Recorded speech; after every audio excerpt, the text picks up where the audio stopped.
আমাদের আজকের গল্প স্মৃতিটুকু থাক।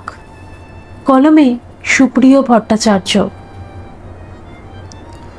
নাতনির কোনো ভুল ত্রুটি হলে বা একটু সাহসিকতা দেখালেই মেয়ে মাঝে মধ্যেই তাকে বলে, দাদাইয়ের খারাপ দিকগুলো সব তুই পেয়েছিস। নাতনি বলে ওঠে, তুমি আবার দাদাইকে টানছো কেন? দাদাইয়ের আবার খারাপ দিক ছিল নাকি? দাদাই কি ছোটবেলায় আমার মতো ছটফটে দুরন্ত ছিল? কই, এখন তো দেখলে কিছু বোঝা যায় না, কেমন চুপচাপ থাকে আর লেখালেখি করে। মেয়ে বলে নাতনিকে, আমি কি তোর দাদাইয়ের ছোটবেলা দেখেছি নাকি? শুনেছি তো ঠাকুমার কাছ থেকে। তুই এখন যে ক্লাসে পড়িস সেই ক্লাস 8এই যখন তোর দাদাই পড়তো, তখন উনি একা একা বোম্বে শহর দেখতে বেরিয়েছিলেন। পাশের ঘরে বসে বালিশে হেলান দিয়ে মেয়ে ব্ল্যাক কফি দিয়ে গেছে, সেটা খাচ্ছি আর মনে মনে হাসছি এই ভেবে, যত দোষ নন্দ ঘোষ। আমার যা কিছু খারাপ সব আমার নাতনির মধ্যেই বিরাজমান, আর তার যেগুলো ভালো সেগুলো সব জামাইদের। নাতনি পাশের ঘর থেকে ছুটে এসে বলল, কি ব্যাপার দাদাই, তুমি নাকি যখন আমার মতো ক্লাস 8-এ পড়তে তখন একা একা বোম্বে ঘুরতে গিয়েছিলে? এটা কি সত্যি? আমি তো যখন টিউশনি পড়তে যাই কিংবা স্কুলে, মা আমার সাথে যায়, একা ছাড়তেও চায় না। এমনকি একটু সাইকেল নিয়ে বেরোলেও মা বকাবকি করে। আর তুমি কি না? তোমার এই রকম একটা অভিযানের গল্প তো আগে কখনো শুনিনি। আর তুমি কি না ওই বয়সে? তোমার একটুও ভয় করেনি? কি জানি, আমার বিশ্বাস হচ্ছে না বলে নাতনি বিছানার উপর উঠে আমার পাশে বাবু হয়ে বসে বলল, তোমার বোম্বে যাওয়ার গল্পটা আমাকে বলো না। কফির কাপে চুমুক দিয়ে বললাম, তুই এখন গল্প শুনতে বসলে তোর মা বকাবকি করবে, তার থেকে তুই তোর পড়াশোনা করে নে, তারপর না হয় বলা যাবে। জামাই পাশের ঘর থেকে বলল, আপনি বলুন, অসুবিধা নেই, আজ রবিবার, তার উপর 11টা বাজে, এখন আর পড়াশোনার ঝামেলা নেই। নাতনিকে বললাম, ঘটনা কিন্তু 1970 সালের।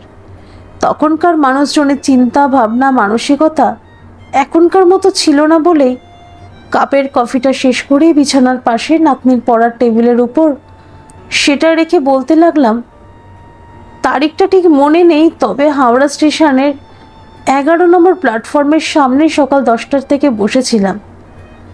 সালটা ছিল 1970, মার্চ মাসের প্রথম সপ্তাহ হবে, মনে মনে ঠিক করেই ফেলেছিলাম এবার বোম্বে শহরটা দেখতে যাব। লাগেজ বলতে আমি নিজেই শরীরে একটা জামা প্যান্ট, পকেটে একটা রুমাল, যদিও সেটা আমার না, আমার মেজদার, না বলে নিয়ে চলে এসেছি। পয়সা করি কিছুই নেই। খুব ভোরে মাকে কিছু বুঝতে না দিয়ে এক জামা প্যান্ট পরে বাড়ি থেকে বেরিয়ে ট্রেন ধরে প্রথমে বারাসাত, সেখান থেকে শিয়ালদা, তারপর মহাত্মা গান্ধী রোড ধরে বড় বাজারের উপর দিয়ে হাঁটতে হাঁটতে হাওড়া স্টেশন। প্ল্যাটফর্মের কল থেকে আছলা ভরে জল খেয়ে রুমাল দিয়ে হাত মুখ মুছে বোম্বের ট্রেনের জন্য অপেক্ষা করছিলাম। আগের বছর যখন ক্লাস 7-এ পড়ি, তখন ওই হাওড়া স্টেশন থেকেই কামরূপ এক্সপ্রেসে ধরে গুয়াহাটি স্টেশনে নেমে কামাখ্যা মন্দিরে গিয়ে মায়ের দর্শন করে কামাখ্যা পাহাড় জঙ্গল ঘুরে ঘুরে দেখে তান্ত্রিক সাধুদের পাল্লায় পড়েও আবার 8 দিন পর বাড়ি ফিরে এসেছিলাম। মা যথেষ্ট বকাবকি করেছিলেন, দাদা বেশ কয়েক ঘা ভালো রকম দিয়েও ছিল। আসলে ওই সময় আমার যা বয়স ছিল তাতে ওরকম করা একদমই ঠিক না, সেটা জানতাম, কিন্তু কি করব, হাজার চেষ্টা করেও নিজেকে আমি আটকাতে পারতাম না। বই পড়ার নেশা ছিল বলে নানা রকম বই পড়তে পড়তে বিভিন্ন রকম জায়গার বর্ণনা পেতাম। যদি কোনো বর্ণনা আমার মনের সাথে মিলে যেত, তাহলে যতদিন না সেই জায়গায় যেতে পারছি, দেখতে পারছি, ততদিন পর্যন্ত আমার পড়াশোনা খেলাধুলায় কিছুতেই মন বসাতে পারতাম না। একবার সেই জায়গা থেকে ঘুরে আসলে পড়ায় আবার মন বসাতে পারতাম। স্কুলের রেজাল্টও 10 জনের মধ্যেই থাকতো। ক্লাস 7 থেকে 8-এ যখন উঠলাম, 7th হয়েছিলাম, সেটা 1 বছর আগে। তখন আমি ক্লাস 8-এ পড়ি। ঘোষকের ঘোষণা কানে এলো 13 নম্বর প্ল্যাটফর্ম থেকে গীতাঞ্জলি এক্সপ্রেস 1:10 ছাড়বে। প্ল্যাটফর্মের ঘড়িতে দেখি 1:10 বাকি। ধীরে সুস্থে উঠে ওয়াশরুমের দিকে গেলাম। সেখান থেকে বেরিয়ে 13 নম্বর প্ল্যাটফর্মের ইঞ্জিনের সামনের দিকের জেনারেল কম্পার্টমেন্টের সামনে একটু দূরত্ব রেখে দাঁড়িয়ে থাকলাম। এই ভেবে ট্রেন ছাড়লে তখন গিয়ে উঠব। যথা সময় ট্রেনটা শুরু করলেও আমি আস্তে আস্তে এগিয়ে ট্রেনের পাদানিতে পা রেখে উঠে পড়েই কম্পার্টমেন্টের মধ্যে কোথায় বসার জায়গা খুঁজতে লাগলাম। কোথাও বসার জায়গা পেলাম না ঠিকই, কিন্তু একটা বাঙ্কার ফাঁকা পেয়ে গেলাম। দেরি না করে উপরে উঠে শটান শুয়ে পড়ার কিছু সময় পর আর কিছু জানি না, গভীর ঘুমে আচ্ছন্ন হয়েছিলাম। তখন কোথায় আর কত রাত সঠিক জানি না। ঘুমের মধ্যেই মনে হলো কেউ একজন অনেকক্ষণ ধরে গায়ে ঠেলা দিচ্ছে। ঘুম ভাঙার পর দেখি কালো কট পরা চেকার সাহেব টিকিট চাইছেন। উঠে বসে বললাম, স্যার আমার কাছে টিকিট নেই। চেকার সাহেব আমাকে ভালো করে দেখে বললেন, কোথায় যাবি? বললাম বোম্বে। উনি আমাকে নেমে আসতে বলে আবার জিজ্ঞাসা করলেন, কোথা থেকে আসছিস? বললাম হাওড়া থেকে। চেকার সাহেব বললেন, তোর তো ফাইন হয়ে গেছে, টাকা আছে? বললাম না স্যার, আমার কাছে টাকা পয়সা কিছু নেই। উনি বললেন, বুঝতে পেরেছি, বাড়ি থেকে পালিয়েছিস তাই তো? আমি মাথাটা নিচু করে দাঁড়িয়ে থাকলে উনি আমাকে সঙ্গে নিয়ে দরজা খুললে প্ল্যাটফর্মে নেমে বললেন, একটু পরেই সামনের ওই প্ল্যাটফর্মে হাওড়া যাওয়ার একটা ট্রেন আসছে, ওই ট্রেনে উঠে বাড়ি চলে যা। বলে কোটের ঝুল পকেট থেকে 5 টাকার একটা নোট বার করে আমার হাতে দিয়ে উনি চলে গেলেন। আমি টাকাটা হাতে নিয়ে খানিকক্ষণ দাঁড়িয়ে থেকে এটা কোন স্টেশন, আলো আধারের মধ্যে উকিঝুঁকি দিয়ে দেখার চেষ্টা করতে দেখলাম একটা বোর্ডে লেখা আছে বিলাসপুর। প্ল্যাটফর্মের ঘড়ির দিকে তাকিয়ে দেখি রাত 12:35। আমি ট্রেনটার পাশ দিয়ে জোর পায়ে দেখতে দেখতে হাঁটতে লাগলাম আর কোনো জেনারেল কম্পার্টমেন্ট আছে কিনা, এবং পেয়েও গেলাম। ট্রেনটার শেষের দিকে দুটো কম্পার্টমেন্টের আগে উঠে পড়লাম। ভিতরে ঢুকে দেখলাম এ মাথা থেকে ও মাথা কোথাও কোনো সিট বা বাঙ্কার ফাঁকা নেই এবং প্রায় সবাই ঘুমাচ্ছে। আমি ডান দিকে দরজার সামনে হেলান দিয়ে বসে পড়লাম। একটু পরেই ট্রেনটা চলতে শুরু করলো। ট্রেনের দুলুনি আর একঘেয়ে আওয়াজে আমি আবার ঘুমিয়ে পড়লাম। চারিদিকে একটা কোলাহল আর পাশ দিয়ে কোনো ট্রেন বা ইঞ্জিন যাওয়ার সময় হর্ন বাজানোর জন্য ঘুমটা ভেঙে গেল। মনে হচ্ছে ট্রেনটা কোনো একটা স্টেশনে দাঁড়িয়ে আছে। দরজা খোলাই ছিল। উঠে দাঁড়িয়ে প্ল্যাটফর্মে নেমে বাঁদিকে তাকাতেই বড় বোর্ডে লেখা আছে দেখলাম নাগপুর জংশন। সামনের দিকে একটু এগিয়ে গিয়ে দেখলাম হাত মুখ ধোয়ার বা জল খাওয়ার গোটাচারেক কল আছে। ঠিক তার সামনে প্ল্যাটফর্ম ঘড়ির দিকে তাকিয়ে দেখি সকাল 7:40।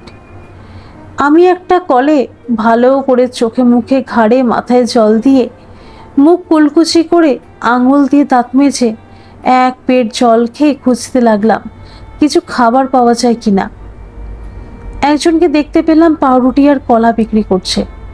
দুটো পাউরুটি আর দুটো কলা বিক্রেতার থেকে নিয়ে টিটি সাহেবের দেওয়া 5 টাকার নোটটা দিলাম তার হাতে। সেই বিক্রেতা আমাকে 4 টাকা 70 পয়সা ফেরত দিলেন। টাকা পয়সাগুলো পকেটে রেখে আবার আমি আমার কম্পার্টমেন্টের দিকে এগোলাম। এখন কম্পার্টমেন্টটা আগের তুলনায় অনেকটা ফাঁকা, অনেক বাঙ্কারও খালি। কম্পার্টমেন্টের মাঝ বরাবর নিচের দিকে সিটে দুই দিকে দুইজন ঘুমাচ্ছে, আর কেউ নেই, একদম ফাঁকা। আমিও বাঙ্কারে উঠে বাবু হয়ে বসে পাউরুটি আর কলা খেতে লাগলাম। ট্রেনটা আবার চলতে শুরু করলো। ধীরে সুস্থে পাউরুটি কলা শেষ করে মনে হলো একটু ওয়াশরুমে যেতে পারলে ভালো হয়। নিচে নেমে কলার খোসাগুলো জানলা দিয়ে বাইরে ফেলে ওয়াশরুমে গিয়ে ঢুকলাম। সেখান থেকে বেরিয়ে রুমাল দিয়ে হাত মুছে আবার রুমালটা পকেটে রেখে আমার বাঙ্কা সিটের সামনে এসে যখন দাঁড়ালাম, দেখলাম যে দুজন শুয়েছিল তারা মুখোমুখি বসে কথা বলছে। উপরে উঠতে যাব, একজন বলল, আরে ভাই ইধার তো সব খালি হ্যায়, তুম बैठ सकते हो। আমি জানলার ধারের পাশে সিটে গিয়ে বসে পড়লাম। আমাকে আবার জিজ্ঞাসা করলো, তুম কাহা তক যাওগি? আমি পরিষ্কার বাংলায় বললাম, হাওড়া থেকে আসছি, বোম্বে পর্যন্ত যাব।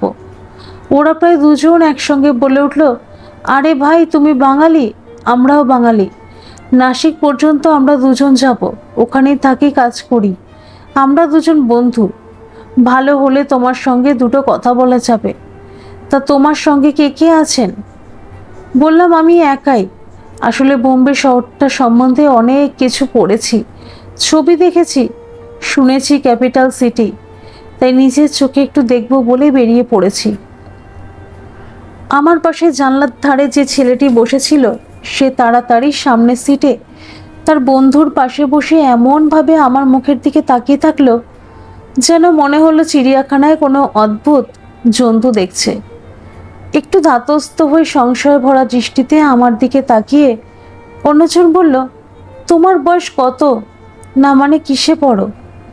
বললাম, বয়স কত বলতে পারবো না, তবে ক্লাস 8-এ পড়ি। ওরা দুজন হিসেবপত্র করে বলল, ম্যাক্সিমাম 13-14 হবে। সেই অন্যজন বলল, তোমার ব্যাগ কোথায়? আরেকজন বলল, রাতে তুমি কোথায় ছিলে? ওদের দিক থেকে দৃষ্টিটা ঘুরিয়ে পাশ দিয়ে একটা ট্রেন যাচ্ছে দেখে সেই দিকে তাকিয়ে বললাম, আমার কোনো ব্যাগ নেই। রাতের বেলায় ওই কম্পার্টমেন্টটা কোথাও ফাঁকা ছিল না, তাই দরজার পাশে বসে রাত কাটিয়েছি। তারা বলল, তুমি কি বাড়ি থেকে পালিয়ে এসেছো? পাশ দিয়ে ট্রেনটা চলে গেলে সেই দিক থেকে চোখটা সরিয়ে ওদের মুখের দিকে তাকিয়ে বললাম, ঠিক তা না, তবে না বলেই চলে এসেছি, কারণ বললে তো কেউ আসতে দিত না। তারা অবাক হয়ে জিজ্ঞাসা করলো, বাড়িতে তোমার বাবা মা চিন্তা করবে না? বললাম, বাবা নেই, মানে মারা গেছেন। মা আছেন, তবে একদিন পরেই বুঝতে পারবেন আমি কোথাও হাওয়া হয়ে গেছি। ওরা বলল, তার মানে তুমি প্রায়ই এরকম করো? বললাম, না ঠিক তা না, তবে বছরে একবার করে নতুন জায়গা দেখতে বেরিয়ে পড়ি বলে সিটের উপরে পা ভাঁজ করে বসে বললাম, তা না হলে যে পড়ায় মন বসে না। আসলে আমি আমার মনের কথাগুলি শুনে চলি। নতুন নতুন জায়গা দু চোখ ভরে দেখে মনের ভিতর জমা করে রাখি। সারাদিন ধরে দেখতে দেখতে চলি, যেখানে রাত হয়ে যায় সেখানেই থাকি। আর একটা জিনিস আমার খুব ভালো লাগে, নানা রকম মানুষের সঙ্গে আলাপ পরিচয় হয়। তারা আবার কেউ কেউ ভাবে আমি ভিখারি কিংবা চোর। তাদের সেই ভাবটাকেও আমি পুরোপুরি উপভোগ করি। এই যেমন ধরুন, আপনারা দুজন কি ভাবছেন আমি তো না জানলেও আমাকে নিয়ে আপনাদের কিন্তু কৌতূহলের শেষ নেই। তবে আপনাদের সঙ্গ কিন্তু আমার ভালোই লাগছে। ওদের মধ্যে একজন বলল, আমরাও তোমাকে দেখে আর তোমার এই অভিযানের কথা শুনে রীতিমতো রোমাঞ্চ অনুভব করছি। আচ্ছা, তোমার নাম কি? বললাম, টিঙ্কু। প্রশ্নকারী নিজের দিকে আঙুল দেখিয়ে বলল, আমি গোপাল, আর ও হচ্ছে নিপাই। গোপালের প্রথম থেকে বেশি প্রশ্ন করছিল বা কথা বলছিল। এবার নিমাই জিজ্ঞাসা করলো, আচ্ছা টিঙ্কু, তোমার কথা মতো তুমি যে এই ঘুরে বেড়াও, তাতে তো অনেক টাকা লাগে, তা এই টাকা তোমাকে কে দেয় বা কোথা থেকে পাও? উত্তর দিতে যাব ঠিক তখনই চা বিক্রেতা ঢুকে পড়ল। গোপাল দাদা আমাকে জিজ্ঞাসা করলো, তুমি চা খাবে? বললাম, না দাদা, আমি চা খাই না। ওনারা দুজন চা নিয়ে দাম মিটিয়ে চাওয়ালাকে ছেড়ে দিয়ে নিমাই দাদা আমাকে বললেন, হ্যাঁ বলো। একটু চুপ করে থেকে জানলা দিয়ে বাইরে দৃষ্টি মেলে বললাম, টাকা আবার কে দেবে? 2-5 টাকা হলে মার কাছে চাইতে হতো, পাওয়াও যেত, কিন্তু এ তো অনেক টাকার ব্যাপার। এর আগেও যেভাবে বেরিয়েছি এবারও সেই একই রকম পদ্ধতিতেই বেরিয়েছি। নিমাই দাদা বললেন, সেটা কি রকম? বাইরের দৃষ্টির দিকে ঘুরিয়ে নিয়ে নিমাই দাদার দিকে তাকিয়ে বললাম, এই যে জামা প্যান্টটা পরে আছি, ব্যাস, কোনো ব্যাগপত্র নেই আর টাকা। বাড়ি থেকে শূন্য পকেটে বেরিয়েছি। বিলাসপুরে চেকার সাহেব টিকিট নেই বলে ট্রেন থেকে নামিয়ে হাতে 5টা টাকা দিয়ে বাড়ি চলে যেতে বলেছিলেন, কিন্তু আমি সেটা না করে আপনাদের কম্পার্টমেন্টে উঠে পড়লাম। সকালে ফ্রেশ হয়ে নাগপুরের প্ল্যাটফর্ম থেকে কলা পাউরুটি কিনে এই বাংকারের মাথায় বসে খেয়ে হাত মুখ ধুয়ে আবার বাংকারের মাথায় বসতে যাচ্ছিলাম। আপনারা এখানেই বসতে বললেন। গোপাল দাদা আর নিমাই দাদা দুজনে দুজনের মুখের দিকে তাকিয়ে কি যে একটা ইশারা করলে বুঝতে পারলাম না। শেষে নিমাই দাদা বলল, আমরা মেদিনীপুরের লোক, আমাদের সঙ্গে মুড়ি আর নাড়ু আছে, তুমি কি খাবে? বললাম, যদি আপনারা খান তাহলে আমি নিশ্চয়ই খাবো। সঙ্গে সঙ্গে সিটের নিচে থেকে ব্যাগ টেনে বার করে তার মধ্যে থেকে একটা খবরের কাগজ বার করে সিটের উপর পাতিয়ে দিল। তারপর আবার ব্যাগের ভেতর থেকে একটা বড় ডালডার কৌটো বার করে খবরের কাগজের উপর খানিকটা মুড়ি ঢেলে আবার ব্যাগের ভিতর থেকে একটা আমুলের কৌটো বার করে তার ভেতর থেকে গোটা কুড়ি নাড়ু বার করে মুড়ির উপরে রেখে আমাকে বলল, নাও খাও। আমি উঠে দাঁড়াতেই গোপাল দাদা বলল, তুমি খাবে না? বললাম, হ্যাঁ দাদা খাবো, হাতটা ধুয়ে আসি। সঙ্গে সঙ্গে নিমাই দাদা বলল, ঠিকই তো, চল গোপাল, আমরাও ধুয়ে আসি। তিনজনে মিলে গল্প করতে করতে মুড়ি খাওয়া যখন প্রায় শেষ, সেই সময় প্যান্টিকারের লোক মিলের অর্ডার নিতে এসেছে। গোপাল দাদা 3টে এগ মিল বলে দিয়ে আমাকে বলল, টিঙ্কু, এখনো তোমার 5খানা নাড়ু পড়ে আছে, সবটা খেতে হবে কিন্তু। আমি বললাম, মুড়ি আর নাড়ু চিবিয়ে মাড়ি ব্যথা হয়ে গেছে, আর পারছি না। নিমাই দাদা বললেন, ঠিক আছে, তোমার খেতে হবে না। গোপাল, তুই আর কটা নাড়ু বার করে সঙ্গে এগুলোকে দিয়ে একসঙ্গে একটা প্যাকেট করে টিঙ্কুকে দিয়ে দে, পকেটে রেখে দিক। তারপর আমার দিকে তাকিয়ে বলল, তোমার যখন খুব খিদে লাগবে তখন পকেট থেকে বার করে দুটো খেয়ে জল খেয়ে নিও, এতে খানিকটা হলেও তোমার খালি পেটে থাকার হাত থেকে রেহাই পাবে। বলে 5 লিটারের সাদা জলের ব্যারেল থেকে একটু জল গ্লাসে ঢেলে গ্লাসটা পরিষ্কার করে তাতে 1 গ্লাস জল ভরে আমাকে দিয়ে নিমাই দাদা বললেন, পুরোটা খেয়ে নাও। একটার কিছু আগে মিলগুলো দিয়ে গেল। গোপাল দাদা প্যান্টিকারের ছেলেটাকে 4 টাকা 50 পয়সা দিয়ে বলে দিলেন, প্লেট সিটের নিচেই থাকবে। নিমাই দাদা আমাকে বললেন, তুমি কি এখন খাবে? বললাম, একটু পরেই খাবো, আসলে মুড়ি নাড়ু খেয়ে পেট একদম টাইট হয়ে রয়েছে। গোপাল দাদাও বলল, আমারও একই অবস্থা, 1-1.5 ঘন্টা পরে খেলে হবে, আমাদের নাসিক তো 4:30-এর আগে আসছে না। নিমাই দাদা হঠাৎ বলে বসলো, আচ্ছা টিঙ্কু, এই যে তুমি যেখানে সেখানে ঘুরে ঘুরে বেড়াও, তোমার ভয় করে না? বললাম, না দাদা, ভয় করবে কেন?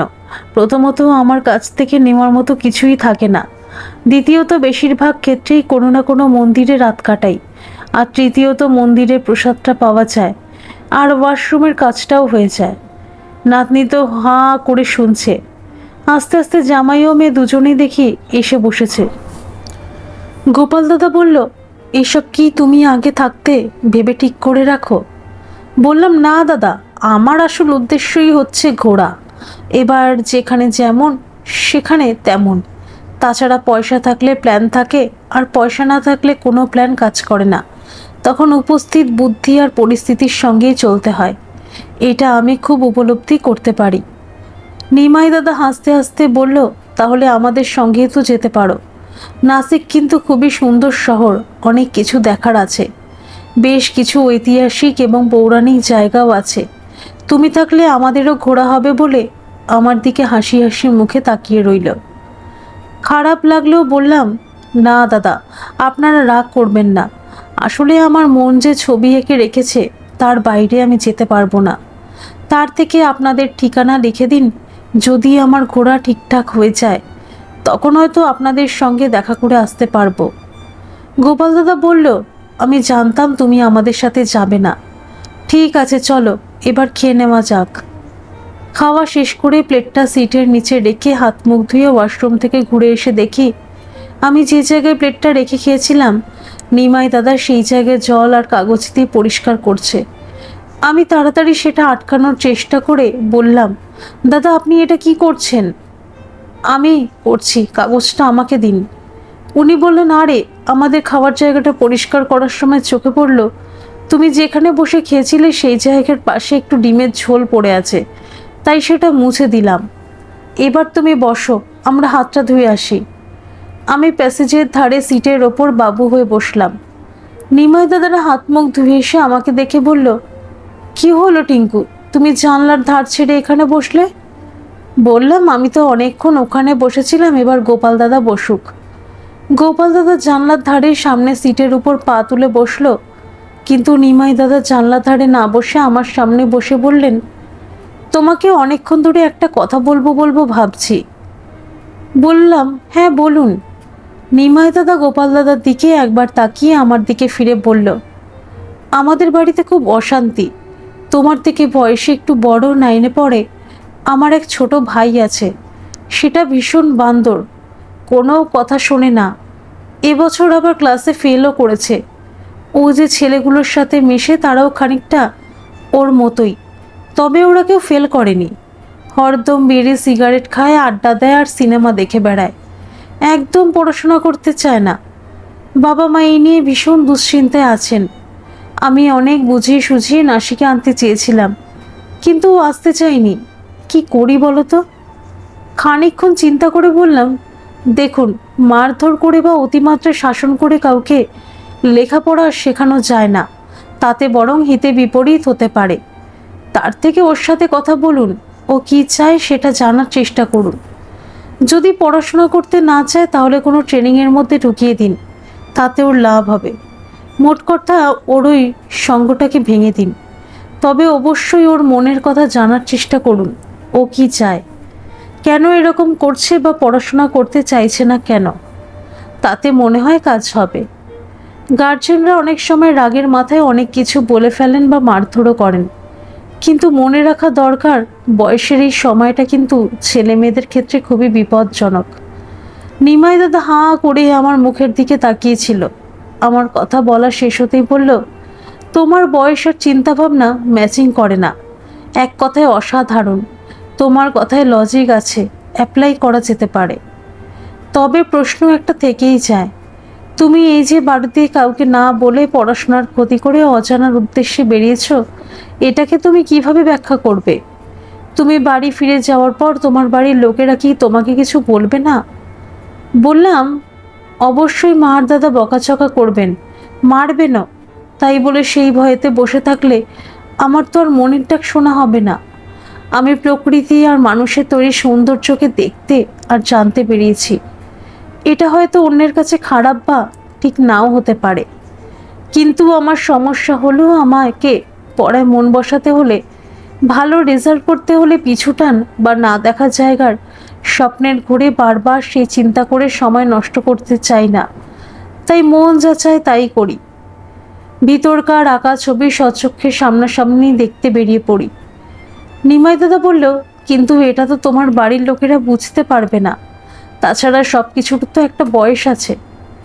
বললাম, আপনার কথা ঠিক, তবে আমার মা এখন খানিকটা বুঝতে পারেন।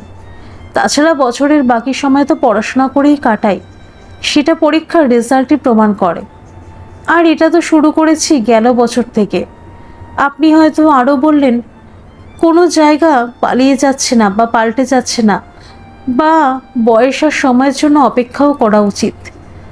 কিন্তু আমার মনে হয় সব কিছু কিন্তু যুক্তি দিয়ে বোঝানো যায় না। প্রতিটা মানুষেরই বয়সের সঙ্গে মনের পরিবর্তন হয়। একটা সময় হয়তো আসবে যখন আমার মন চাইলেও পরিবেশ পরিস্থিতির সঙ্গ দেবে না। আপনার পকেট ভর্তি টাকা থাকলেও হয়তো আপনার কোথাও যাওয়ার ইচ্ছা থাকবে না, কিংবা হয়তো শরীর পারমিট করবে না। তাই প্রথমেই বলেছিলাম, মনের কথা জানুন, মনের সঙ্গে চলুন। প্রতিটা মানুষেরই কিছু না কিছু নেশা থাকে, সেটা ভালো হতে পারে, মন্দও হতে পারে। পড়াশুনো নিয়ে আমার বাড়িতে কোনো চাপ নেই, কারণ তারা জানে ওটা আমি বসলেই হবে। অন্য কোনো নেশাও নেই, শুধু বছরে অন্তত একবার মনের অক্সিজেনটা পেয়ে গেলেই আমার আর কিছু লাগে না। এতক্ষণ গোপাল দাদা আমার দিকে তাকিয়ে সব শুনছিল। এবার নিমাই দাদাকে বলল, আমি অবাক হচ্ছি ওর সাহস দেখে। এইটুকু ছেলে ভয় ডর কি জিনিস ও বোধহয় জানেই না। ওর বাড়ি থেকে বোম্বে 2000 কিলোমিটার রাস্তা পাড়ি দিচ্ছে, অথচ তার পকেটে নেই কোনো পয়সা। কি খাবে, কোথায় থাকবে সে জানে না, কোন পরিস্থিতির মধ্যে পড়বে তার কোনো ধারণাই নেই। আমরা নাসিকে থাকি, বোম্বে সম্বন্ধে যেটুকু জানি, বোম্বে একটা রঙিন শহর, যার রন্ধ্রে রন্ধ্রে রয়েছে স্মাগলিং, ছেলে ধরার দল আর ক্রাইম। এর মধ্যে থেকে ওর মতো সুন্দর ফুটফুটে একটা ছেলে নিজের জীবন আর ভবিষ্যৎটাকে হাতের মুঠোর মধ্যে রেখে শেষ পর্যন্ত নিজেকে বাঁচিয়ে বাড়ি ফিরে যেতে পারবে কিনা আমার যথেষ্ট সন্দেহ আছে।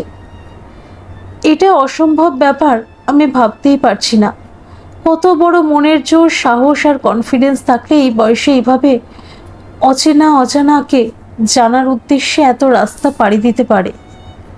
তোর ভাইয়ের সমস্যার উত্তরটা শুনলি 2 মিনিটের মধ্যেও নিজেকে তোর ভাইয়ের জায়গায় বসিয়ে সলিউশন করে দিল, যেটা তুই আমি তোর বাবা কখনো এইভাবে ভাবিনি বলে কয়েক সেকেন্ড চুপ করে থেকে ঠোঁট দুটো এক জায়গায় করে হাতের পাতা উল্টিয়ে আমার দিকে ফিরে আবার বলল, তোমার জন্য আমার খুব চিন্তা হচ্ছে টিঙ্কু, কিন্তু কি আর করব, শুধু এটুকু বলেই খুব সাবধানে থেকো, চোখ কান খোলা রেখো আর নিজের উপর বিশ্বাস রেখো বলে নিমাই দাদাকে বলল, ব্যাগগুলো গুছিয়ে নে, আমাদের তো আবার নামতে হবে বলে নিমাই দাদাকে কি একটা ইশারা করলো। নিমাই দাদা উঠে পকেট থেকে দুটো 10 টাকার নোট বার করে আমার বুক পকেটে ঢুকিয়ে দিয়ে বলল, জানি তোমার প্রয়োজন নেই, তবুও রাস্তাঘাটে কখন কি লাগবে থাক। গোপাল দাদা একটা ঠিকানা লেখা কাগজ আমার পকেটে দিয়ে বলল, যদি পারো চলে এসো, আমাদের খুব ভালো লাগবে বলে আবার বলল, তুমি সাবধানে থেকো, বোম্বে শহর কিন্তু সাংঘাতিক, কেউ ডাকলে কারোর সঙ্গে চলে যেও না। গাড়ি প্ল্যাটফর্মে ঢুকছে, আমাদের নামতে হবে বলে দুজনে দুটো বড় ব্যাগ নিয়ে দরজার দিকে যেতে লাগলো। আমি ওদের খাবার আর জলের থলেটা হাতে নিয়ে দরজার দিকে এগোলাম।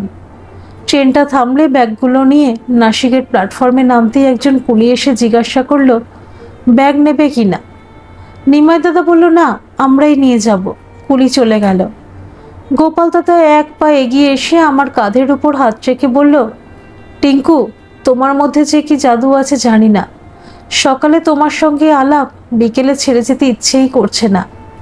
কি করব বলো, তুমি তো শুনলে না। যাও, তবে সতর্ক থেকো। তোমার কথাই থাক, তোমার সব ভালোভাবে মিটলে আমাদের কাছে চলে এসো। ঠিক আছে, তুমি উঠে পড়ো, তোমার ট্রেন ছাড়বে। আমি দুজনের দিকে তাকিয়ে একটু হেসে ট্রেনে উঠে দরজার সামনে দাঁড়ালাম। ট্রেনটা চলতে শুরু করলো। দেখলাম প্ল্যাটফর্ম ঘড়িতে তখন বাজে 4:35। দাদারাও হাত নাড়তে লাগলো, আমিও হাত নাড়লাম। ততক্ষণ পর্যন্ত দাঁড়িয়েছিলাম যতক্ষণ পর্যন্ত দাদাদের দেখা যায়। তারপর ট্রেনটা বাঁক নিতেই প্ল্যাটফর্মটা ঢাকা পড়ে গেল। আমি এসে সিটে বসলাম। খানিকক্ষণ জানলার বাইরে উদাস দৃষ্টিতে তাকিয়ে থেকে কি মনে হতে প্যান্টের পকেটে হাত দিয়ে দেখলাম নাড়ুগুলো আছে। বুক পকেট থেকে টাকাটা নিয়ে প্যান্টের পকেটে ঢুকিয়ে রেখে সিটের গায়ে হেলান দিয়ে চোখ বন্ধ করলাম। কখন যে ঘুমিয়ে পড়েছি টেরই পাইনি। কুলিদের আওয়াজে ঘুম যখন ভাঙলো বুঝতে পারলাম ট্রেনটা দাঁড়িয়ে আছে। ট্রেন থেকে নেমে প্ল্যাটফর্মে দাঁড়াতেই দেখলাম লোকজন সামনের দিকে ব্যাগপত্র নিয়ে হেঁটে চলেছে। কম্পার্টমেন্টগুলো ফাঁকা, বুঝতে অসুবিধা হলো না। এটাই আমার আকাঙ্ক্ষিত বোম্বে স্টেশন। ভিড়ের মধ্যে পা মিলিয়ে আমিও সামনের দিকে হাঁটতে শুরু করলাম। নজরে পড়ল প্ল্যাটফর্মের উপর ঝুলানো ঘড়িটার দিকে। রাত 10:25। খানিকটা আসার পর বাদিকে একটা টয়লেট দেখে ভিতরে ঢুকতে যাব, দেখি বিড়ি সিগারেটের ধোঁয়ায় কুয়াশার মতো ঢেকে আছে জায়গাটা। তার উপরে ভিড় গিজগিজ করছে। বাইরে বেরিয়ে একটু অপেক্ষা করতেই লাগলাম। খানিক পর ভিতরে ঢুকে দেখলাম অনেকটা ফাঁকা। কাজ মিটিয়ে বেসিন থেকে চোখে মুখে জল দিয়ে হাত মুখ মুছতে মুছতে বেশ খানিকটা আসার পর বাদিকে তাকিয়ে দেখলাম ট্যাক্সি, অ্যাম্বাসাডার আর ফিয়াট এই ধরনের গাড়ি সব দাঁড়িয়ে আছে।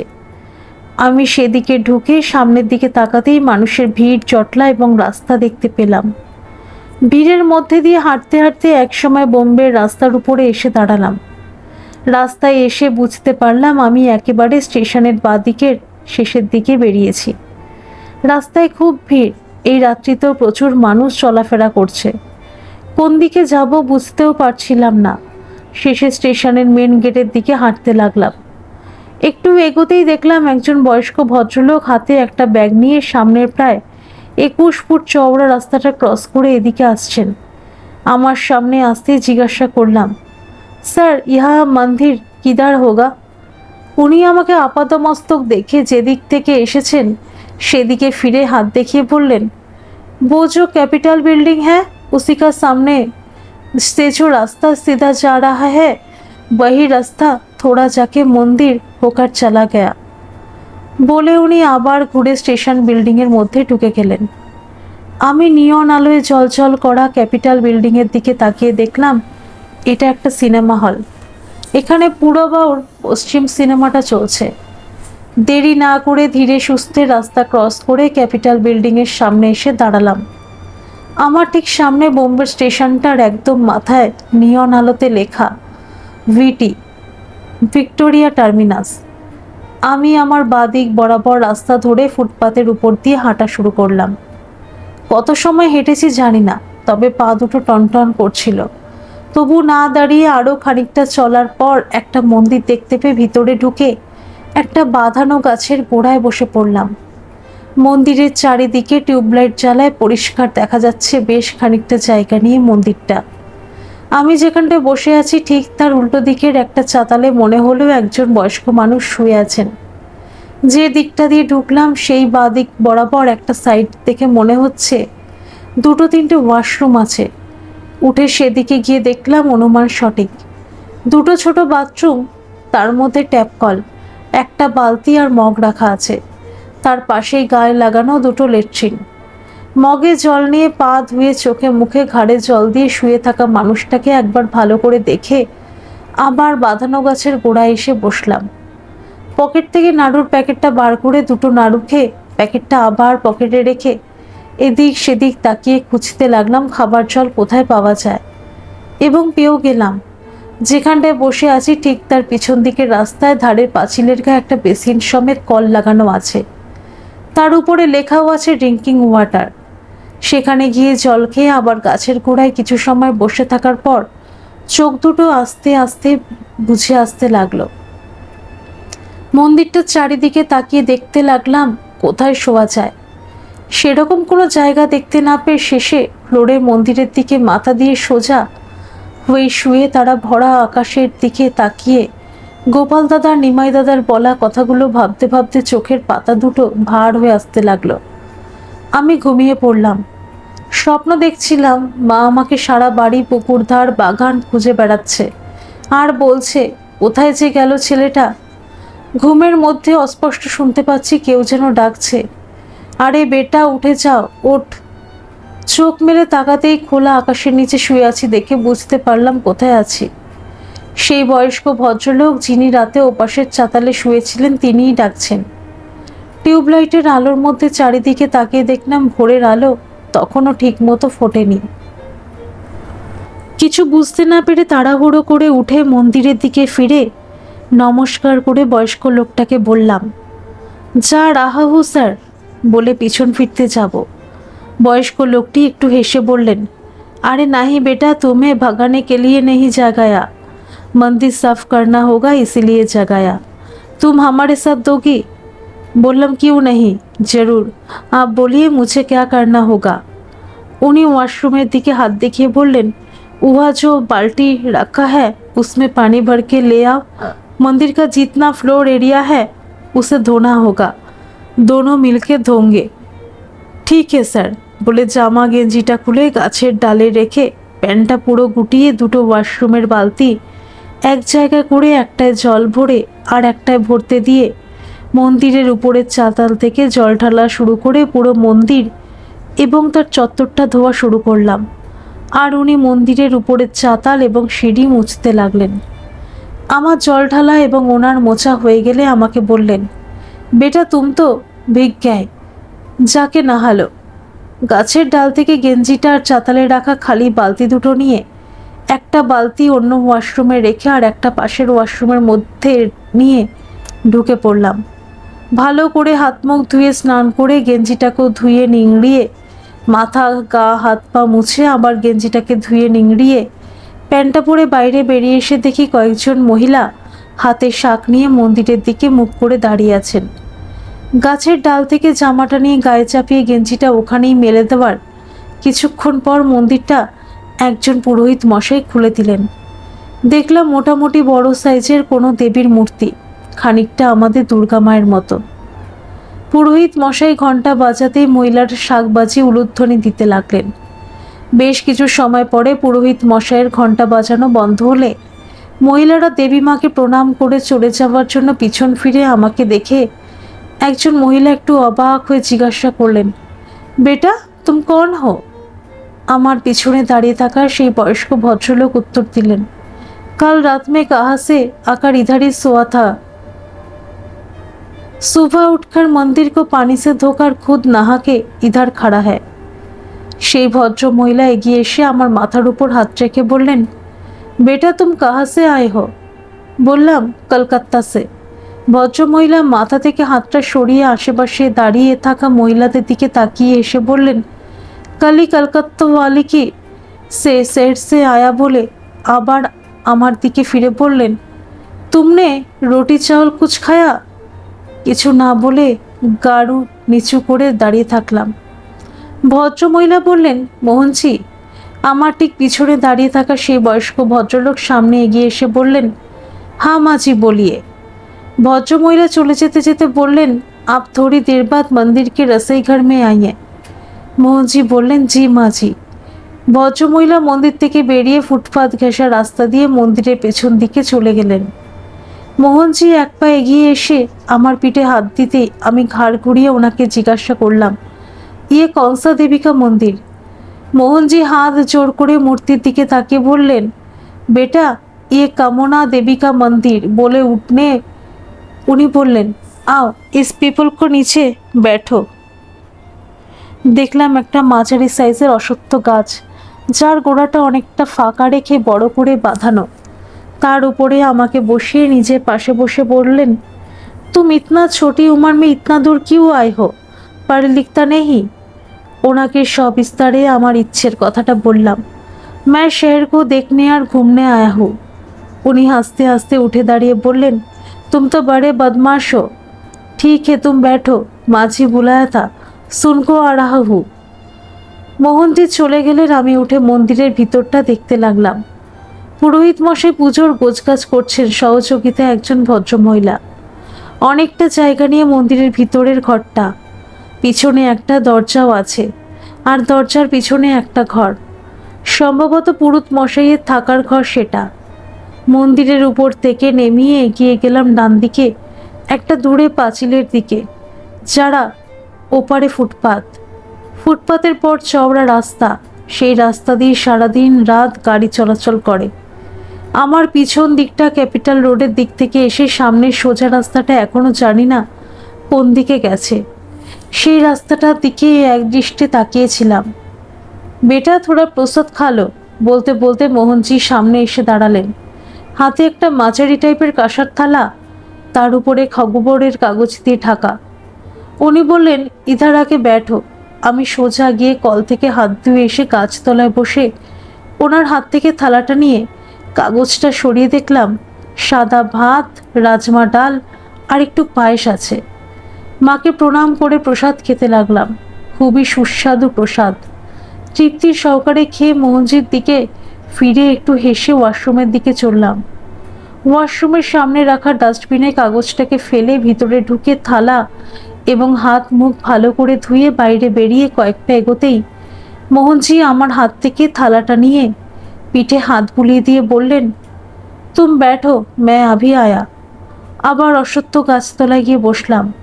এরই মধ্যে কিছু কিছু মানুষ মন্দিরে মায়ের দর্শন করে যাচ্ছেন, আবার যারা রাস্তা দিয়ে যাচ্ছেন তারা মাকে প্রণাম করে প্রণামী চাতাল চত্বরে ছুড়ে দিচ্ছেন। আস্তে আস্তে মানুষজনের চলাফেরায় যত বেশি বাড়তে লাগলো, প্রণামীও সেই হারে পড়তে লাগলো। আমি আমার গায়ের জামাটা খুলে গায়ের ডাল থেকে আধা শুকনো গেঞ্জিটা নিয়ে গায়ে লাগিয়ে আবার তার উপর জামাটাকে চড়িয়ে বোতাম লাগাতে লাগাতে ভাবছি একটু জলকে সামনের দিকে হাঁটবো কিনা। ঠিক তখনই মোহনজি এসে বললেন, রসোই মে কাম কর রাহা থা, ইসিলিয়ে থোড়া দের হো গয়া। কথাটা শুনেও আমি এগিয়ে গেলাম পাঁচিলের ধারে বেসিন লাগানো কলে। জল খেয়ে পকেট থেকে রুমাল বার করে হাত মুখ মুছে আবার পকেটে ভাঁজ করে রেখে মোহনজিকে বললাম, স্যারজি মুঝে আবি চলনা চাহিয়ে। মোহনজি একটু অবাক হয়ে আমার দিকে তাকিয়ে বললেন, क्यों बेटा, तुम्हें कोई तकलीफ हो रहा है? बोललाम नहीं सर जी, ऐसी बात नहीं, अब तो मुझे कितना ख्याल रखा, फिर भी मैंने आपको बोला था ना, मुझे इस शहर का घूमना देखना और चलना है। मोहन जी चिंतित तो हुए बसे पड़े बोलें, वो तो ठीक है, लेकिन माझी ने भी बोला तुम्हें ख्याल रखने के लिए। तुम चले जाओगे तो माझी मुझे डांटेंगे। किछु ना भेबे बोललाम, ठीक है, अब माझी को बोल देना मैं घूमने गया हूँ, रात में आ जाऊंगा। मोहनजीर मुखे अल्प हासि फुटे उठले तिनी बोललेन, हाँ ये ठीक रहेगा, ठीक है तुम जाओ, लेकिन जल्दी आना, रात का प्रसाद हम एक साथ खाएंगे। ठीक है बोले कामना देवी माके प्रणाम करे पिछन फिरे बाइरे जाওয়ার জন্য সেই গেটের দিকেই হাঁটতে লাগলাম, যে গেট দিয়ে গতকাল রাতে আমি এখানে প্রবেশ করছিলাম। একটানা মেন রোড ধরে সামনের দিকে মিনিট 15 হাঁটার পর বাঁদিকে একটা মন্দির থেকে ভিতরে ঢুকলাম। ভালো করে ঘুরে দেখে যা বুঝলাম, অনেকটা জায়গা নিয়ে শ্রী গণেশ বাবাজির মন্দির, যার পোশাকি নাম শ্রী সিদ্ধি বিনায়ক। বেশ জমজম করছে মন্দিরটি। ঘণ্টা বাজছে, পুরোহিত মশাই মন্ত্র উচ্চারণ করছেন। আশেপাশের ভক্তরা ছাড়াও দূর দূরান্ত থেকেও ভক্তরা আসছেন, মানসিক পুজো দিচ্ছেন, দর্শন করছেন, ঘুরছেন ফিরছেন, আবার চলেও যাচ্ছেন। চোখে পড়ল একটা বোর্ডে মন্দির সম্বন্ধে লেখা আছে, 1801 সালে এক নিঃসন্তান দম্পতি দেউবাই পাটিল দ্বারা নির্মিত। দেউবাই এই মন্দিরটি সেই মহিলাদের জন্য বানিয়েছিলেন যারা সন্তান লাভে অক্ষম। ভগবান গণেশের কাছে তাদের প্রার্থনা জানানোর একটি স্থান করে দিয়েছিলেন তিনি। মন্দিরের পরিবেশটা ভালো লাগায় শ্রী সিদ্ধি বিনায়ককে প্রণাম করে বারান্দার একটা উঁচু কোণে পা ঝুলিয়ে বসে পড়লাম। কিছু সময় বসে পুজো আর ভক্তগণকে দেখার পর উঠে দাঁড়ালাম যাব বলে। একজন গেরুয়া রঙের ফতুয়া পরা বছর 30-এর ছেলে এসে একটা লাড্ডু আর আপেল প্রসাদ দিয়ে চলে গেল। আমি নেমে এসে সিদ্ধি বিনায়ককে প্রণাম করে প্রসাদটা বাইরে বেরিয়ে হাত ধুয়ে মন্দিরটা ঘুরে দেখে দাঁড়িয়ে থাকা একজন বয়স্ক ভদ্রলোককে জিজ্ঞাসা করলাম, স্যার महालक्ष्मी मंदिर में जाना है, ये से पैदल किस तरह जाऊंगा? उन्हीं আমার साइज देखे बोलें, यह से थोड़ा बहुत दूर है, बस से जाना बेहतर होगा। बोललाम नहीं सर, मुझे पैदल ही जाना है। उन्हीं আমাকে আপাদ মস্তক ভালোভাবে দেখে বললেন, इतना दूर तुम पैदल जाओगी? रास्ते में बहुत गाड़ी है। बोललाम ठीक है सर, अब बोलिए। उन्हीं रास्ता डिरेक्शनটা দিয়ে বললেন, कम से कम 1 घंटा चलना पड़ेगा। ওনাকে নমস্কার করে ওনার ডিরেকশন মতো হাঁটা শুরু করলাম। সিদ্ধিবিনায়ক মন্দির পার হয়ে খানিকটা এসে 3 দিকে দিয়ে মহালক্ষ্মী মন্দিরে যাওয়ার রাস্তা আছে। চলতে চলতে যখনই কোনো মোড় অথবা তেমাথা বা চৌমাথা এসে পড়ছে, তখন কাউকে না কাউকে জিজ্ঞাসা করেই নেই। পাশ দিয়ে বাস থেকে শুরু করে যত রকম গাড়ি আছে যাতায়াত করছে। আমি দেখছি আর আপন মনে হেঁটে চলেছি। রাস্তা ভালোই মনোরম, বেশ চওড়া, সুন্দর, পরিচ্ছন্ন, কখনো একটু উঁচু কখনো বা নিচু। অনুমান প্রায় মিনিট 40 বা হয়তো তার বেশি একটানা হাঁটার পর মনে হলো আমি মন্দিরের কাছাকাছি চলে এসেছি, কারণ ঘন্টার আওয়াজ পাচ্ছিলাম। আর একটু এগিয়ে মন্দিরের ডান দিকে চলে এলাম। ভিতরে ঢুকে চারদিক ঘুরে ঘুরে দেখতে লাগলাম। এখানেও দেখলাম একটা বোর্ডে কিছু লেখা আছে, তবে একটু অস্পষ্ট। ভালো করে দেখে যা বুঝলাম, এখানে যে বিগ্রহ আছে সেটা আমাদের তারাপীঠের মতো আসল মূর্তি ভিতরে। বাইরের আবরণে লক্ষ্মী, সরস্বতী আর কালীর মূর্তি দিয়ে ঢাকা। এই আবরণ ভোর 6টা এবং রাত 9:30টায় খোলা হয়। তখন দুধ আর গঙ্গা জল দিয়ে স্নান করিয়ে পুরোহিত পুজো করেন। লেখা আছে, মা একজনকে স্বপ্নে দেখা দিয়ে বলেছিলেন আমি ওরলির সমুদ্র তটে 2টো পাথরের ফাঁকে আটকে আছি, ওখান থেকে আমাকে উদ্ধার করে প্রতিষ্ঠা করে পুজো করতে। মা যাকে স্বপ্ন দিয়েছিলেন সেই নামটা বোর্ডে অস্পষ্ট পড়তে পারলাম না। মাকে প্রণাম করে বাঁদিকে তাকাতেই চোখের সামনে সমুদ্রকে দেখতে পেলাম। মন্দিরের কাক এসে বড় বড় পাথর ফেলা আছে একদম সমুদ্রের ধার পর্যন্ত। পা দুটো ব্যথা ব্যথা করছিল বলে আমি পাথরের উপর পা ফেলে অনেকটা নিচে নেমে এসে একটা বড় পাথরের উপর পা দুটো ছড়িয়ে পিছনে হাতে সাপোর্ট রেখে আরাম করে বসলাম। সামনেই সমুদ্র। একটা অদ্ভুত জিনিস এখান থেকে পরিষ্কার দেখা যাচ্ছে। আমার বাঁ দিকে কিছুটা দূরে সমুদ্রের উপর একটা মসজিদ। তার মানে এটাই সেই হাজি আলী দরগাহ। হালকা বাতাসের মধ্যে বসে সমুদ্রের দিকে তাকিয়ে থাকতে ভালো লাগছিল। কত সময় বসেছিলাম জানি না। একজন এসে বললেন, ইহা পানি জায়গা, উপরে চলে যাও। নিচের দিকে তাকিয়ে দেখি ঠিকই তো, আমি যেখানে বসে আছি তার প্রায় কাছাকাছি সমুদ্রের জল চলে এসেছে। অথচ যখন এখানে এসে প্রথম বসেছিলাম তখন সমুদ্রের জল অনেক নিচে ছিল। ধীরে সুস্থে উঠে আবার মায়ের মন্দিরের দিকে ঢুকে মাকে প্রণাম করে বাইরে বেরিয়ে একটা ট্যাপ কল দেখতে পেলাম। সেখানে একটু হাত মুখ ধুয়ে জল খেয়ে একটা পুজো দেওয়ার দোকানে গিয়ে জিজ্ঞাসা করলাম, স্যার ওয়াশরুম কিধার হোগা? দোকানদার ব্যস্ত ছিলেন, তবুও তিনি আমাকে দেখিয়ে দিলেন তার দোকানের পিছন দিকের একটা সরু রাস্তার দিকে হাত দেখিয়ে। আমি সেই রাস্তা দিয়ে ভিতরে ঢুকে একটু এগোতেই দেখলাম লাইন দিয়ে অনেকগুলো ওয়াশরুম। সেখান থেকে বেরিয়ে হাত পা ধুয়ে দ্রুত হেঁটে রাস্তা পার হয়ে এসে দাঁড়ালাম।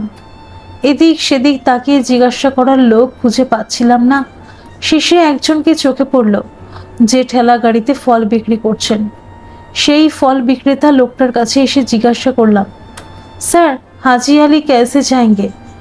লোকটা ফল মুছতে মুছতে আমার দিকে তাকালো, তারপর হাতের ফল মোছা কাপড়টা ঠেলার উপর রেখে আমার হাত ধরে ট্রাফিকের চাপ থাকা রাস্তাটা পার করে দিয়ে বললেন, यहाँ से रास्ता क्रॉस करके उधर चले जाओ, उधर जो रास्ता दिखाई देता है उसी रास्ते से सीधा जाकर तुम्हें मिल जाएगा तुम्हारा मंजिल। বলে আমার পিঠ চাপড়ে দিয়ে বললেন, যা বেটা। আমি রাস্তা ক্রস করে ফল বিক্রেতা ভদ্রলোকের দেখানো রাস্তায় একটু এগিয়ে গিয়ে বুঝতে পারলাম সঠিক জায়গায় আমি যাচ্ছি, কারণ ওখান থেকেই তখন সমুদ্রের ভিতরে হাজি আলী দরগাহটা দেখা যাচ্ছিল। আরও খানিকটা যাওয়ার পর সমুদ্রের উপর দিয়ে সিমেন্টের তৈরি ঢালাই রাস্তার উপরে উঠলাম। সেই রাস্তার দুই ধারে নানা ধরনের নানান চেহারার মানুষ ভিক্ষা করছেন। তাদেরকে রেখে সিঁড়ি দিয়ে উপরে উঠে ধপধপের সাদা রঙের হাজি আলীর ভিতরে প্রবেশ করতেই সবুজ মখমলের মতো ঘাসের মধ্যে পা ডুবে গেল। ঘুরে দেখতে দেখতে ভালো করে বুঝতে পারলাম সমুদ্রের অনেকটা ভিতরে এটা।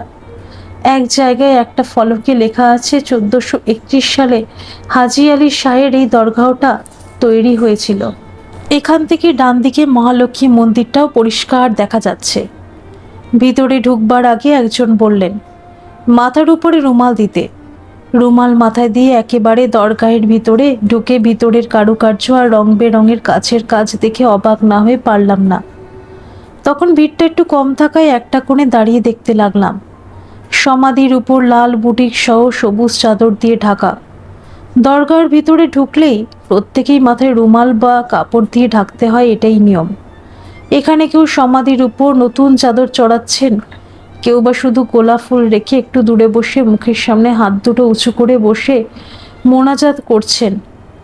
ঠিক তার উপর নানা রকমের কাচের গায়ে আল্লাহর 99 রকম নাম লেখা।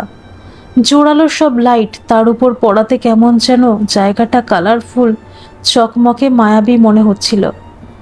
বেশ কিছু সময় ওই কোণে দাঁড়িয়ে মুগ্ধ হয়ে দেখছিলাম, ভালোই লাগছিল। এরই মধ্যেই একজন হাতে ধাগা বেঁধে একটা গোলাপ ফুল দিয়ে গেলেন। শুধু আমাকে নয়, প্রত্যেকেই দেওয়া হচ্ছে, কারণ এটাই নাকি সম্পর্ক, অর্থাৎ ভাইচার। সমাধিটা চারপাশটা ঘুরে গোলাপ ফুলটা সমাধির উপর রেখে প্রণাম করে বাইরে বেরিয়ে দেখলাম সন্ধে হব হব ভাব। চারিদিকে আলোয় ঝলমল করছে। একটু ঘুরে দেখার ইচ্ছা হলো বলে দরগার পিছন দিকে গিয়ে দেখলাম আমার ডান দিকে বাঁদিকে আর সামনে শুধু সমুদ্র। আমি সেই আলোর মধ্যে সমুদ্রের মাঝ বরাবর দাঁড়িয়ে আছি। এই সময়টা অদ্ভুত রকম একটা ভালো লাগা কাজ করছিল। সেটা কেটে গেল যখন শুনলাম পাশের ভদ্রলোক তার সঙ্গীকে বলছেন, 8 বাজ গয়া, চলনা চাইয়ে। আমিও আর দেরি না করে কামনা দেবী মায়ের মন্দিরে ফিরবার জন্য ওখান থেকে পা বাড়ালাম। একে অচেনা জায়গা, তার উপর রাস্তাটা অনেক। ওদিকে মোহনজি আমার জন্য অপেক্ষা করবেন। ফেরার সময় চেনা রাস্তায় ফিরলেও সতর্ক এবং সাবধানে চলতে হচ্ছিল। রাতের বেলা রাস্তায় কিছু দূর অন্তর অন্তর টিউবলাইটের লাইট থাকলেও গাড়ির হেডলাইটের আলো যখনই আমার চোখে পড়ছে আমি আর সামনে কিছু দেখতে পাচ্ছিলাম না। দুবার রাস্তার মধ্যে অঘটন ঘটতে পারত, যদি না আচমকা কোথা থেকে কেউ একজন এসে হাত ধরে টেনে না নিতেন। যদিও পরে তাকে আর দেখতে পাইনি। আসলে গাড়ির হেডলাইটের আলোতে সাময়িক চোখ ধাঁধিয়ে গিয়েছিল। রাতের বোম্বাই শহরের রূপ সত্যিই অসাধারণ। হাঁটতে হাঁটতে মাঝে মধ্যে হঠাৎই কোনো একটা জায়গায় দাঁড়িয়ে রাতের সৌন্দর্যটাও ছিল উপভোগ করবার মতো। সিদ্ধিবিনায়ক মন্দিরের সামনে যখন এসে পৌঁছালাম, দেখলাম মন্দিরের দরজা বন্ধ হয়ে গেছে। বাইরে থেকে প্রণাম করে গন্তব্যে যখন এলাম, দেখলাম এখানেও মন্দিরের দরজা বন্ধ। সেই বন্ধ দরজার দিকে তাকিয়ে মায়ের উদ্দেশ্যে প্রণাম করে অশ্বত্থ গাছের নিচে বসে ঘামে ভেজা জামাটা খুলে ফেললাম। এদিক সেদিক তাকিয়েও মোহনজিকে কোথাও দেখতে পেলাম না। হয়তো রসোই ঘরের দিকেই গিয়েছেন। আমার ভাবনা শেষ হওয়ার আগেই পিছন থেকে মোহনজি উচ্ছ্বসিত কণ্ঠে বললেন, বেটা তু আ গয়া। বলেই আমার পাশে প্রসাদের থালাটা রেখে মাথায় হাত বুলিয়ে দিয়ে বললেন, দিনভর কুছ খায়া থা ইয়া নেহি? বললাম, হ্যাঁ থোড়া প্রসাদ খায়া থা। এবার উনি আমার ডান দিকে বসে বললেন, আব বল বেটা তু সুবহ সে লেকার শাম তক কাহা কাহা ঘুমা? মোহনজিকে সকালে এখান থেকে বেরিয়ে সিদ্ধিবিনায়ক মন্দির হয়ে যেভাবে যে রাস্তা দিয়ে মহালক্ষ্মী মন্দির, হাফিজ আলী দরগাহ যেভাবে এখানে ফিরেছি সেটা সবিস্তারে বললাম।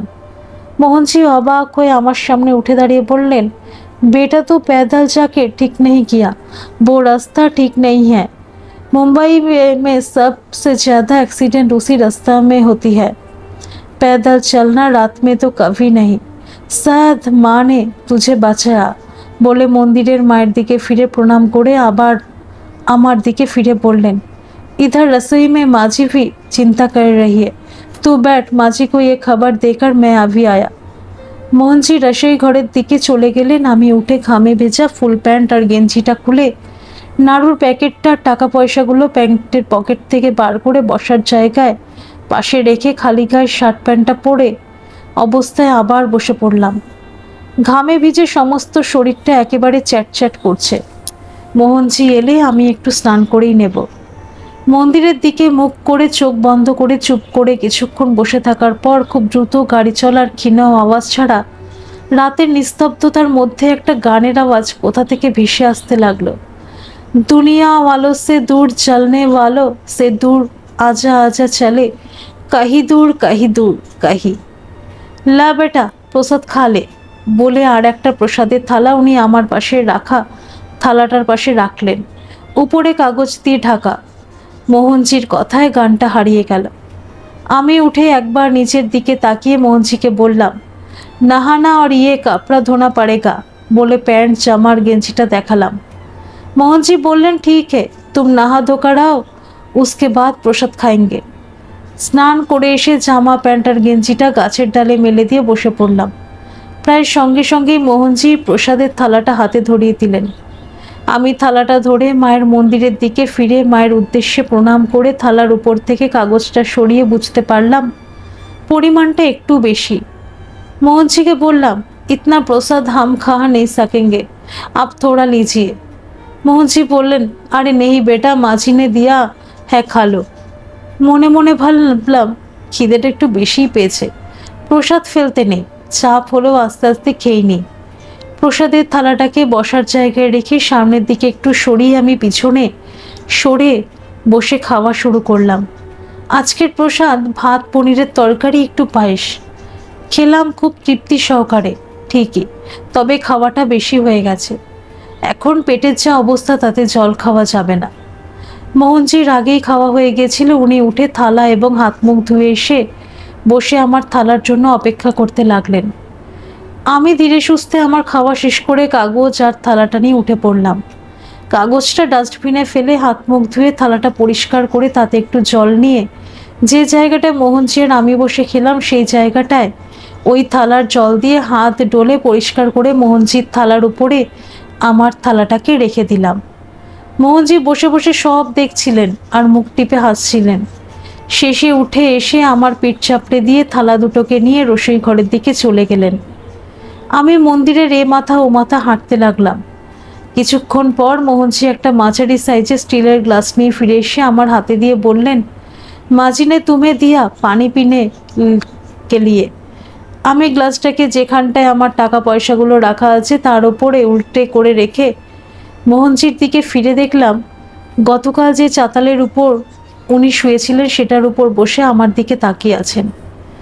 আমি ওনাকে বললাম, আব্বি इसी ग्लास से पानी पी लेना। मोहन जी हेसे बोलेन, वो तो ठीक है बेटा, लेकिन रात बहुत हो चुका है, अभी सो जाओ।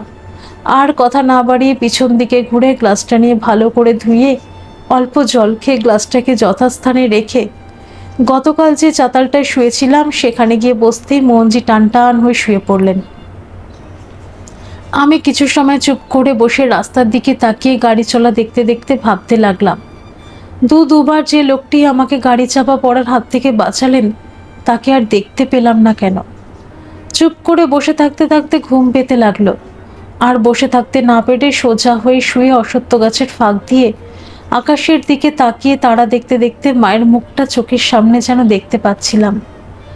ঘুমে চোখ বন্ধ হয়ে যাওয়ার আগেই মনে হলো মা হয়তো এখনো জানলার গড়াত ধরে দাঁড়িয়ে অপেক্ষা করছে আমার বাড়ি ফেরার। মনের অজান্তে চোখ দুটো ভিজে গেলেও সারাদিনের ক্লান্তিতে একসময় ভেজা চোখ দুটো বন্ধ হয়ে এলো। মোহনজির এক ডাকে ঘুম ভেঙে উঠে বসে একটু ধাতস্থ হয়ে ওয়াশরুমে ঢুকে ফ্রেশ হয়ে দু হাতে দু বালতি জল নিয়ে গতকালের মতো মন্দিরের উপর চাতাল থেকে ঢালা শুরু করলাম। মোহনজি ওনার কাজটা উনি করতেই লাগলেন। মন্দির ধোয়া মোছার কাজ সম্পূর্ণ হলে মোহনজি চাতালের উপর পা ছড়িয়ে বসে আমাকে চোখের ইশারায় ওয়াশরুমে যেতে বললেন। বুঝতে পারলাম উনি আমাকে স্নান করে নিতে বলছেন। গাছের ডাল থেকে ফুল প্যান্ট আর গেঞ্জিটা নিয়ে ওয়াশরুমের দিকে চললাম। স্নানের কাজ শেষ করে শর্ট প্যান্ট, রুমাল আর গেঞ্জিটা একটু কাছাকাছি করে ধুয়ে নিংড়িয়ে কাঁধের উপর রেখে ফুল প্যান্টটা পরতে গিয়ে দেখি কোমরের দিকটা তখনও হালকা ভিজে ভাব আছে। আর কোনো উপায় না থাকায় ওই অবস্থায় পা গলিয়ে ওয়াশরুমের বাইরে চলে এলাম। গাছের ডালে শার্ট, প্যান্ট, রুমাল আর গেঞ্জিটা মেলে দিয়ে জামা গায়ে চাপিয়ে টাকা পয়সাগুলো প্যান্টের পকেটে রেখে গাছতলায় দাঁড়িয়ে মন্দিরের দরজার দিকে তাকিয়ে রইলাম। একটু পরেই মাঝিরা মন্দিরের মধ্যে প্রবেশ করে চারিদিকটা ভালো করে দেখে মন্দিরের চাতালের উপর উঠে সারিবদ্ধভাবে দাঁড়িয়ে গেলেন এবং একটু পরেই মন্দিরের দরজা খুলে গেল। পুরোহিত মশাই ঘণ্টা বাজানো শুরু করতেই মাঝিরা শঙ্খ বাজি উলুধ্বনি দিতে লাগলেন। আমি হাত জোর করে মায়ের দিকে তাকিয়েছিলাম। মনে হলো মন্দিরে আরও কিছু মানুষের প্রবেশ ঘটেছে। ঘাড় ঘুরিয়ে দেখলাম জনাবারো মহিলাও হাত জোর করে মায়ের দিকে তাকিয়ে আছেন, আর আমার ঠিক পিছনেই দাঁড়িয়ে মোহনজি। পুরোহিত মশাইয়ের ঘণ্টা বাজানো শেষ হতেই শঙ্খ এবং উলুধ্বনির আওয়াজও সমাপ্ত হলো। মাকে সবাই প্রণাম করে মাঝিরা উপরের চাতাল থেকে নিচে নেমে আমাকে দেখে একটু হেসে নতুন যারা এসেছেন তাদের দিকে চলে গিয়ে গোল হয়ে দাঁড়িয়ে কথাবার্তা বলতে লাগলেন। আমি আবার মায়ের দিকে ফিরে মাকে প্রণাম করে পিছন দিকে একটু সরে গিয়ে গ্লাসটাকে নিয়ে বেসিনের দিকে গিয়ে ভালো করে ধুয়ে 2 গ্লাস জল খেয়ে আবার গ্লাসটাকে যথাস্থানে রেখে ঘুরতেই দেখলাম সব মহিলারা আমার দিকে তাকিয়ে আছেন আর মোহনজি তাদের সাথে কথা বলছেন। আমি গাছের চাতালের উপর বসে মন্দিরের পুরোহিত মশাইয়ের কাজকর্ম দেখতে লাগলাম। আগত সব মহিলারাই মোহনজিকে সঙ্গে নিয়ে সমস্ত মন্দির এবং তার আশপাশগুলো ঘুরে দেখতে লাগলেন। তারপর মোহনজির সঙ্গে কথা বলতে বলতে ওনাকে নিয়ে চলেও গেলেন। আমি উঠে গাছের ডালে মেলে দেওয়া প্যান্ট, গেঞ্জি আর রুমালটা একবার উল্টে দিয়ে মন্দিরের পিছনের দিকটায় যাব বলে কয়েক পা এগোতেই মোহনজি হন্তদন্ত হয়ে মন্দিরের মধ্যে প্রবেশ করেই বললেন, বেটা তেরে লিয়ে বহুত বড়া খুশখবর হ্যাঁ, বলে হাসতে লাগলেন। আমি মোহনজির দিকে ফিরে বললাম, ক্যাসা খুশখবর আর কিস লিয়ে? মোহনজি আমার কাঁধের উপর হাত রেখে বললেন, बेटा आज से तुम सुमित्रा माझी में के घर में रहेगा।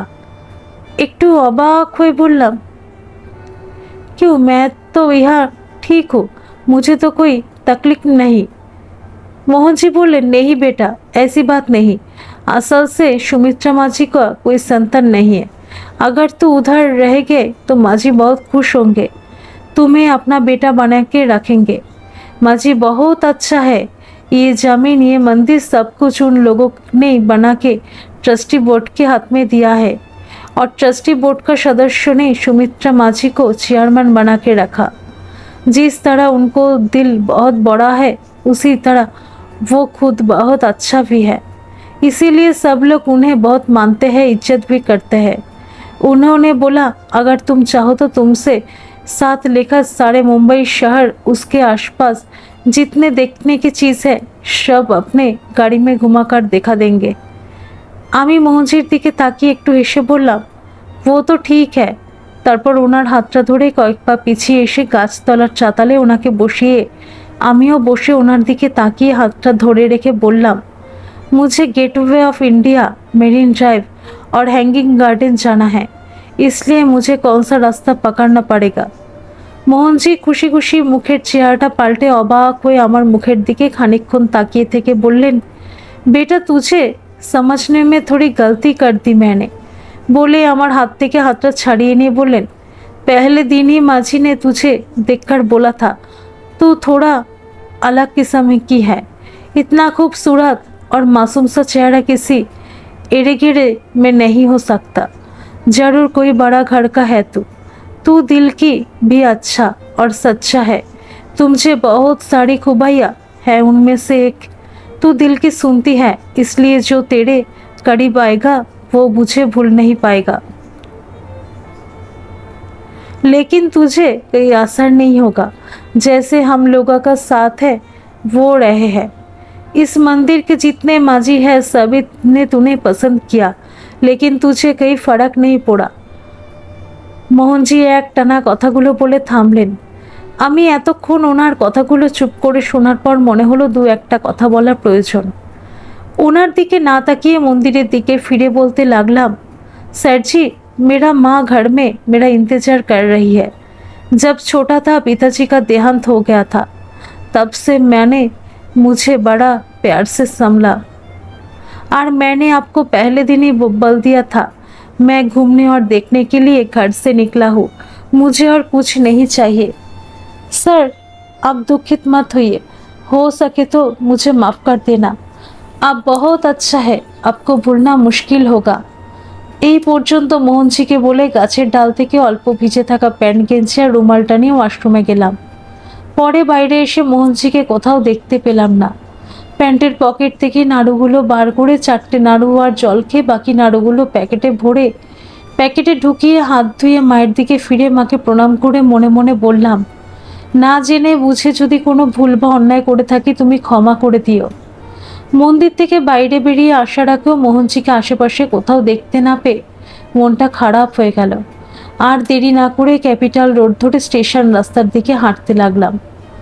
বেশ খানিকটা হেঁটে আসার পর একটা জায়গায় দোকান বাজার দেখে একজন মেশিনে আঁকমারাই করা ভদ্রলোককে জিজ্ঞাসা করলাম, गेटवे ऑफ इंडिया किस तरह और कैसे जाएंगे।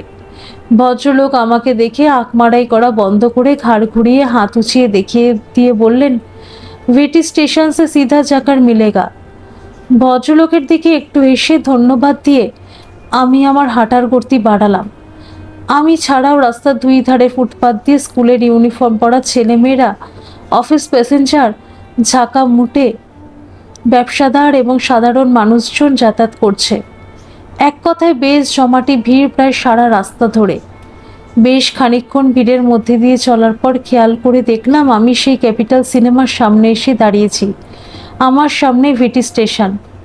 সেদিন রাতের বেলা স্টেশন বিল্ডিংটা অত ভালো করে খেয়াল করিনি, কিন্তু এখন দিনের বেলা চোখের সামনে পরিষ্কার দেখতে পাচ্ছি কি অপূর্ব ভাস্কর্য, এক কথায় অসাধারণ। বেশ খানিকক্ষণ ধরে বিল্ডিংটাকে ভালো করে দেখে রাস্তা ক্রস করে স্টেশনের সামনের ফুটপাতে এসে দাঁড়ালাম। এই এলাকায় ভিড়ের চাপটা অনেক বেশি। হকাররা ফুটপাতের উপর নানা রকম মালপত্র বিক্রি করছে। ট্রেন ধরার প্যাসেঞ্জাররা দৌড়দৌড়ি করছে, গাড়ি ঢুকছে বেরোচ্ছে, ঝাঁকে ঝাঁকে লোক স্টেশনের ভিতরে যাচ্ছে আবার তেমনি বার হচ্ছে। আমি ভিড় ঠেলে সামনের দিকে এগোতে লাগলাম।